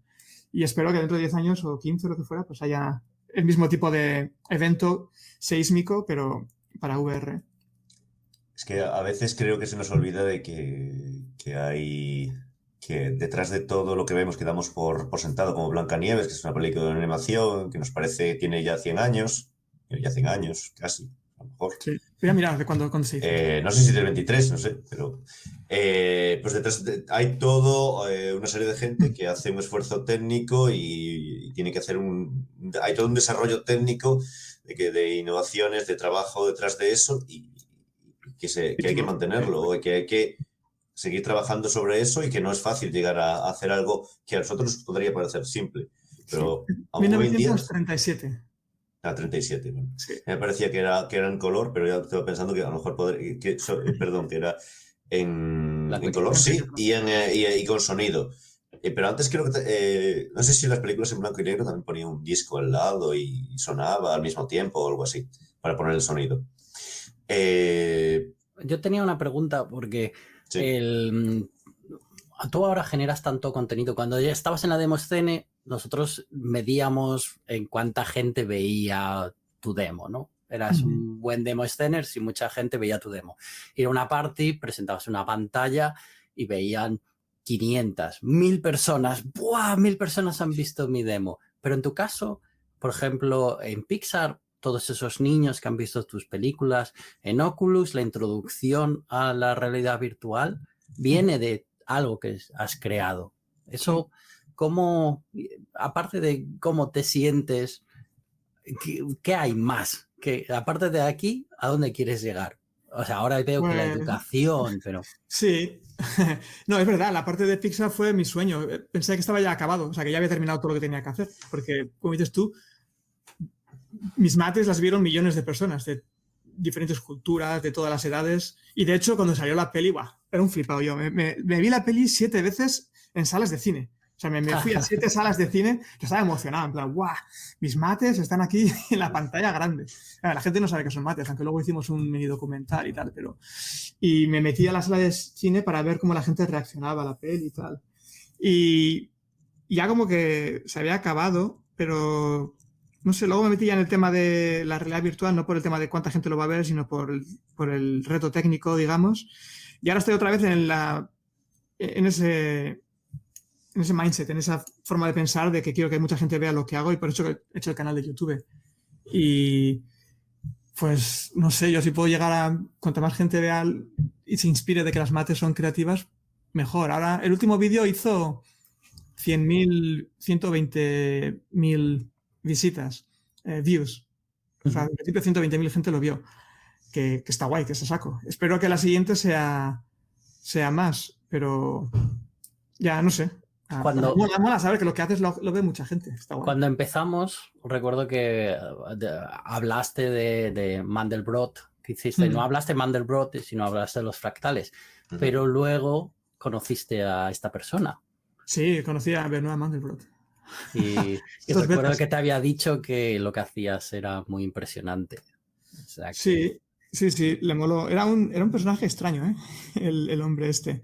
Cenó un par de veces, pero entre que yo era muy joven... De hecho, era amigo de Epstein. Así entramos en temas muy turbios, pues ni idea, mira. Yo cené con él, hablé 2 cositas, pero mi nivel de... Yo no había estado por el mundo todavía, ya sabes, yo no había tenía que haber hablado enfrente de gente ni nada y yo estaba muy timidito y hablé un poquito con él, le enseñé mis fractales, me dijo que guay y dimos una charla juntos en el sentido de que dio su introducción y luego yo di mi parte y luego él acabó. Pero no... Sí, un personaje muy típico científico, básicamente, súper enfocado en sus cosas. Supongo que yo era muy tímido y no sabía hablar de cosas y él tampoco, yo creo. Y no hubo ahí mucha comunicación. Pero bueno, mola haberle conocido. No tengo gente que me haya inspirado en la vida. igual Carl Sagan, ¿no? A través de su Cosmos, esa forma. Pero no es él la persona, es el trabajo que ha hecho, ¿no? Lo que me ha inspirado, digamos.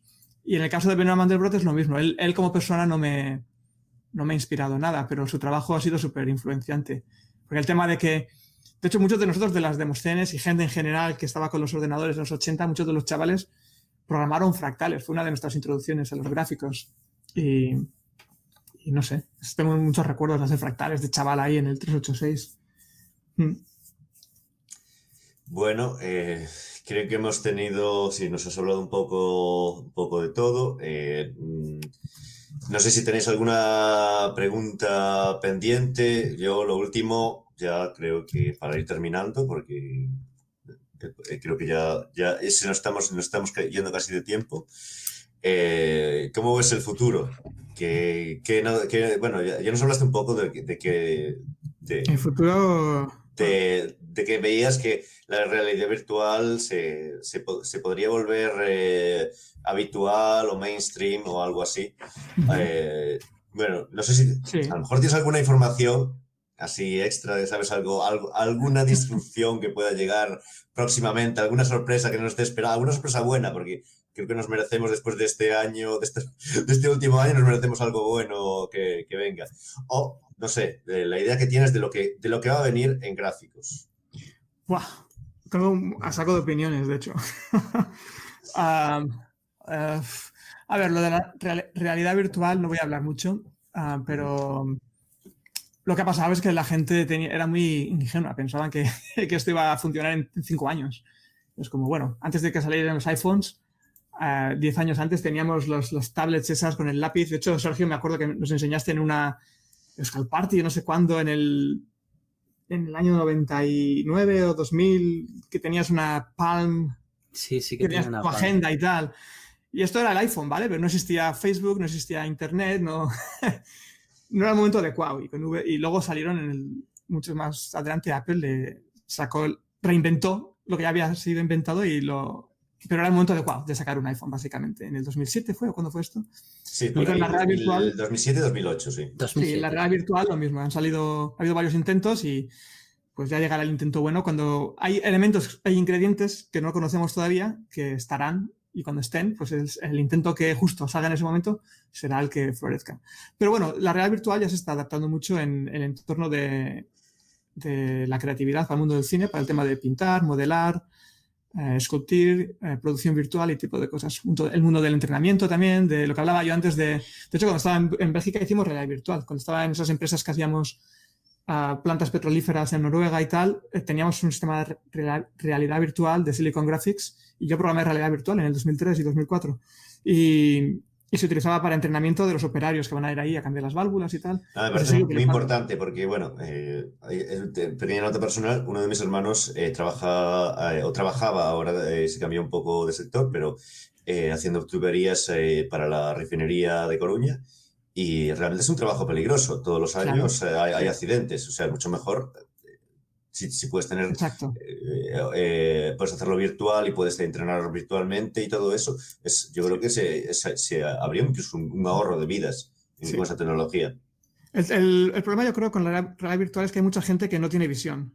Los desarrolladores y la gente que tira de estas empresas operan, por ejemplo, Google dejó de hacer realidad virtual y Facebook le está dando todavía bastante, evidentemente, pero son empresas que prueban cosas, ¿vale? Son en plan de, sacamos 80.000 productos, más o menos al azar, a ver cuáles funcionan con la gente, a ver lo que reacciona la gente. No son empresas que tengan una visión de, este es el futuro que queremos. Ellos ponen cosas y ven cuáles funcionan y cuáles no funcionan y innovan mediante exploración, no mediante invención.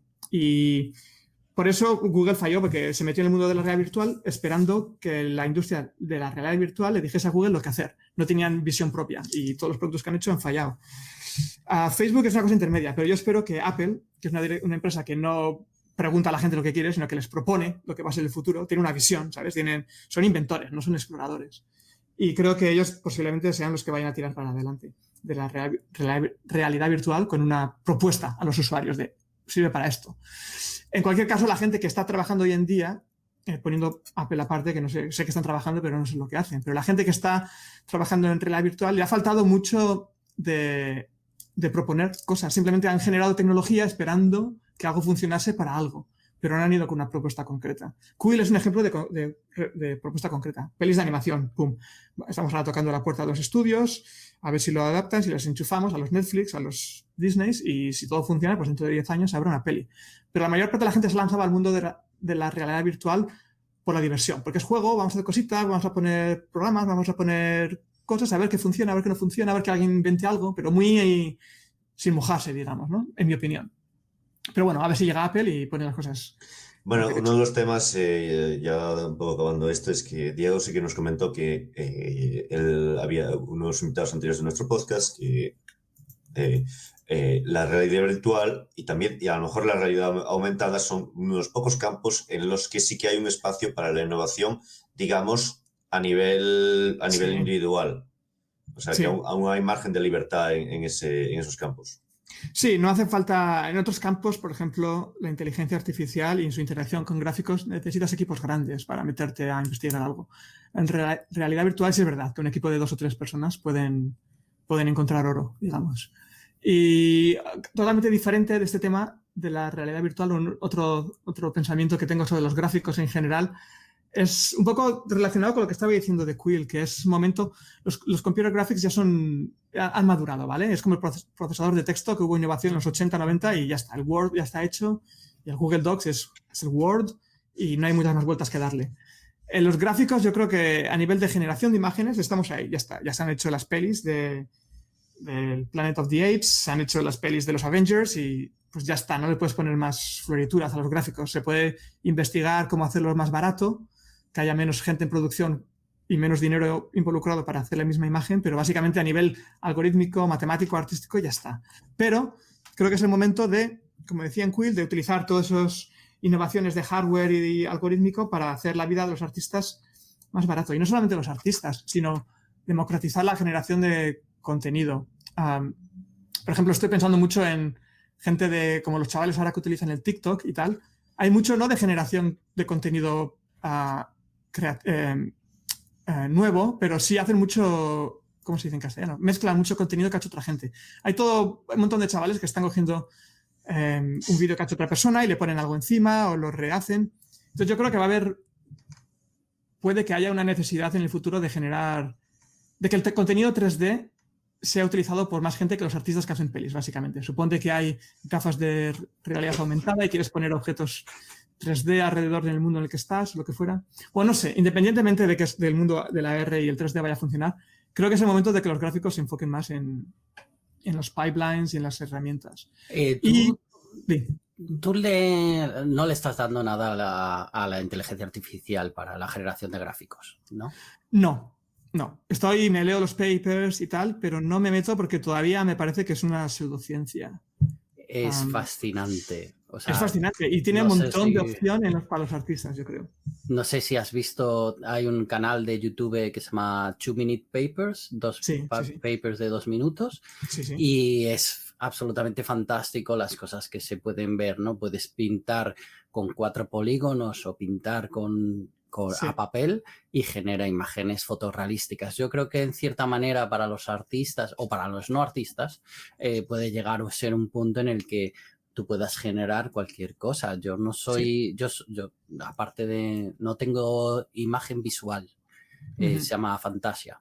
Entonces yo no puedo generar imágenes dentro de mi cabeza. El caso es que para mí tiene que ser todo visual. Cuando hago algo, tiene que verse en una pantalla y yo para dibujo.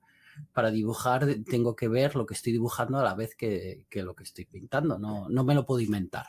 Entonces, a lo mejor un trazo me puede llevar a alguna parte, pero lo que veo es que la inteligencia artificial está generando contenido ya de manera automatizada en la que tú puedes decir, bueno, esto es un perro y a partir de este momento va a pintar un perro y este segmento de papel va a ser un perro.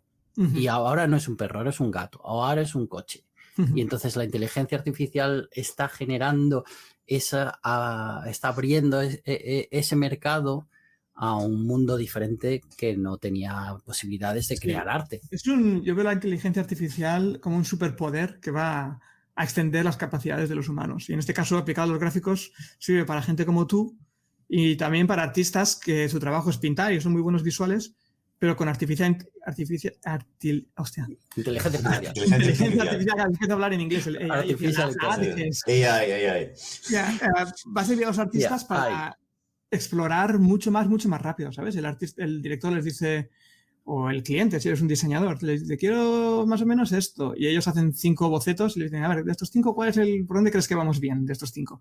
Pero con la inteligencia artificial, en vez de hacer 5, va a poder hacer 10 y mucho más parecidos al resultado final que 5 garabatos. Porque puedes entrenar a la red con tu estilo o con el estilo de artistas que tú admiras y pues con 5 garabatos que hayas hecho, la inteligencia artificial completa y te saca un resultado muy bueno, ¿no? Va a ser una super extensión de los humanos. Lo que no creo que va a pasar, que es que la gente tiene miedo, es de que vaya a reemplazar a los artistas. Igual baja la demanda de artistas porque con menos artistas pueden hacer más volumen de trabajo. Pero la creatividad, yo por lo que entiendo hasta ahora, toda la machine learning y tal, lo que hace es te genera imágenes nuevas, pero dentro de un convex set, ¿sabes? De cosas, una combinación lineal, digamos, de cosas que ya sean con las que ha sido entrenada. No sale fuera a buscar nuevas cosas. Pero eso es lo que está haciendo OpenAI ahora, ¿no? Por ejemplo, tienes el GPT-3 que le han dado internet y le han dicho aprende todo el conocimiento que encuentres. Sí. Entonces, se está intentando replicar lo mismo para gráficos. Toma, aquí tienes todos los vídeos que hay en YouTube, aprende lo que tengas que aprender. Correcto, pero va a generar, si le dices, píntame una escena de lo que sea, y te va a pintar una escena con el cielo azul. Pero ahora llega la peli de Marte, que el cielo es rojo y tienes que entrenarlo con imágenes rojas. Si no, no, es fantástico. ¿Ah, o sí? sea, Vale. Tienes que ver del Dalí. Dalí, correcto. Sí, ya lo miré, sí. Entonces a Dalí le dices, quiero una es verdad. silla, Sí, el sofá de aceituna. Sí. un sofá de aceituna. Y en este momento, ¿qué artista puede generarte en un milisegundo todas esas imágenes y esas composiciones? Igual se reemplazan a los artistas. No lo creo. Al final siempre habrá que crear el contexto de alguna manera. Yo, aunque los reemplace, igual lo que puedo ver que pasará, y esto ya no tiene que ver nada con Computer Graphics, esto ya es mi propia sesión de Nostradamus, es que igual habrá contenido y arte generado por máquinas y contenido y creatividad hecha por humanos y la gente pagará más por la creatividad humana, por el sentido artesanal del producto, ¿sabes? En plan, el label, igual que comida orgánica, habrá arte creado por humanos que será más caro porque está hecho por un humano y no por la máquina, tal. Pero bueno, es Etsy, ¿no? Si miramos el Etsy, la web de cosas. Sí, para vender arte y artesanía, ¿no? Para vender arte y artesanía, ¿no? Pues tú puedes comprar esto en producción en escala o puedes comprarlo en Etsy hecho por una persona que te lo ha hecho con amor para ti y lo sabes perfectamente, ¿no? Porque te envía una foto de la persona. Esa persona generada por una inteligencia artificial, this person doesn't exist. Claro, bueno. Exacto. Pues... Y nada, y ya el último pensamiento corto para acabar, que me tengo que ir, de hecho, es que... Sí, estamos en el final. El tema de los SDFs que hablaba antes, que es la forma matemática de representar objetos y tal, creo que está por ciento... o sea, yo empecé a utilizarlo en el 2007, 2008 con la Demoscene y luego en ShaderToy y tal, y ha ido arrastrando a más y más gente. Y ahora el mundo académico se está metiendo en ello, está NVIDIA haciendo investigación en SDFs porque es una representación muy conveniente, no por el tema matemático nada más y de datos, sino también porque, y para linkarlo con los otros dos temas que estábamos hablando, por un lado, no tiene polígonos, con lo cual todo el expertise que te hace falta para modelar con polígonos, toda la experiencia y no hace falta. Tú puedes poner dos bolas y las pones juntas para hacer una patata y la patata sale bien. No tienes que preocuparte de que los vértices de los polígonos se conectan, de que no hay triángulos, sino que son todo cuadrados. Hay todo un montón de detalles de bajo nivel del modelado que ya no tienes que hacer. Es como SDFs es modelar en alto nivel, digamos, como un lenguaje de programación de alto nivel que te enfocas en el problema que estás solucionando y no en los detalles de la máquina. Pues modelar con SDFs es alto nivel, no te preocupas de lo que estás modelando y no de los detalles de la topología. Y eso va a ayudar no solamente a los artistas, sino a gente casual que no originalmente pues no tiene la intención de aprender Maya para modelar, pero de repente van a poder modelar cosas. Y Y los SDFs también van a servir mucho, yo creo, para el tema de inteligencia artificial, porque es una representación continua de los objetos, a diferencia de los polígonos, que es discreto. Los SDFs son funciones continuas del espacio, son fáciles de calcular derivadas y gradientes, entonces todo lo que sea minimizar por gradiente sense y tal, pues es un buen match. Y de hecho, NVIDIA está investigando mucho en SDFs por el tema de machine learning, de representar objetos, de extraer figuras 3D a partir de fotografías y tal. Y creo que ahí va a haber una revolución. Antes comentabais que igual el mundo de los gráficos, creo que era antes de que abriéramos el micrófono, de que el mundo de los gráficos igual ha llegado ya a su madurez, y incluso yo lo he dicho también antes. Pero yo creo que se van a abrir nuevas puertas a través de la realidad virtual, va a haber retos técnicos. En el tema del modelado y el machine learning con SDFs va a haber un montón de cosas para explorar, con nuevas aplicaciones que se van a poder hacer. Así que yo creo que es todavía un terreno muy, muy fértil y divertido. Bueno, pues yo creo que no vamos a usar más tu tiempo, o por lo menos vamos, este podcast va a acabar ahora, creo, y la verdad es que ha sido, la verdad, un auténtico honor y un placer tener a alguien como tú en este podcast. Y yo creo que vamos a hablar de este podcast durante bastante tiempo, porque después volvemos atrás y estas cosas y... Haremos un especial de Mustaine en algún momento. Haremos un especial de Mustaine, que estás Apunto. invitado, así que en algún momento tenemos que agrupar a los grandes Steners y todo eso.